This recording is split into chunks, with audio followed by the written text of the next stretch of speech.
ఏం భయపడద్దు. నిన్ను నిందించే వారితో నేను మాట్లాడతాను, నిన్ను దూషించే వారిని నేను గద్దిస్తాను, నిన్ను శపించే వారిని శాపానికి ఆస్పదంగా మారుస్తాను, నిన్ను దీవించే వారిని నేను ఆశీర్వదిస్తాను,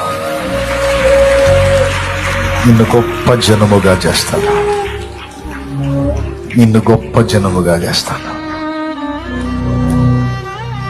నా తండ్రి మాట్లాడుతున్నాడు.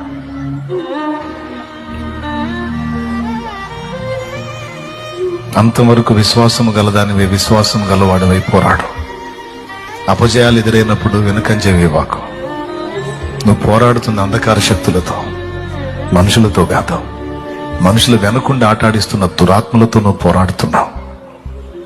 కొన్నిసార్లు ఎదురు దెబ్బలు తగులుతాయి, కృంగిపోవద్దు. నా వైపు చూచి ధైర్యం తెచ్చుకొని నిలబడి ముందుకు సాగు.